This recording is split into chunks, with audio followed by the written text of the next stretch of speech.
शबरीसाठी सुद्धा देव आले होते। आता माता शबरी कोण?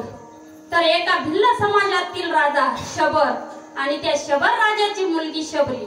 आता शबरी उपवर झाली म्हणून त्याच्या वडिलांनी शबर राजाने तिचं लग्न ठरवलं आणि लग्नात मेजवानीसाठी त्याने 1000 बोकडांचा बळी द्यायचा होता। म्हणून शबरीने विचारलं वडिलांना, का हो बाबा, एरवी आपल्या दारात एक गायही नसते आणि आता हे एवढे बोकड कशासाठी? तेव्हा शबर राजाने शबरीला सांगितलं, अगं शबरी, तुझं लग्न जमलं आणि तुझ्या लग्नात मेजवानी म्हणून या बोकडांचा बळी द्यायचा आहे। पाहुण्यांसाठी मेजवानी करायची, असे अनेक पाहुणे असतात, त्यांना बोकडाचीच मेजवानी लागते। पण पाप आहे ते, खात जाऊ नका, बोकडांची मेजवानी आहे। शबरीला वाटलं, माझ्या सुखा करता, माझ्या लग्ना करता जर एवढ्या 1000 बोकडांचा बळी जात असेल तर नको मला असलं सुख, नको मला असलं लग्न। लग्नाच्या आदल्या रात्री शबरी निघून गेली। आताही काही लग्नाच्या आदल्या रात्री निघून जातात, पण ते कशा करता जातात?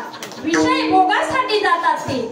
पण शबरी माता फक्त दुसऱ्याच्या सुखा करता, प्राण्यांच्या मुका प्राण्यांचा बळी जाऊ नको म्हणून शबरी माता घर सोडून गेल्या, जंगलात गेल्या। जंगलात त्यांना मातंग ऋषींची भेट झाली।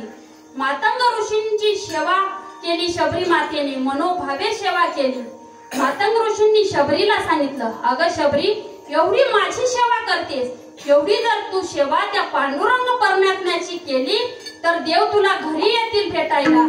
शबरी मातेने मातंग ऋषींचं तेवढंच बोलणं ऐकलं आणि भगवंताची सेवा केली। सेवा करणं म्हणजे काय?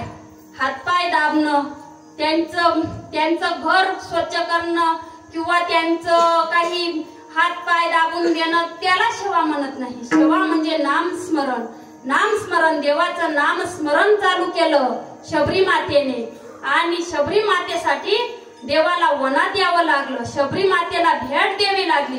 प्रभू रामचंद्रांना शबरी मातेच्या घरी यावं लागलं।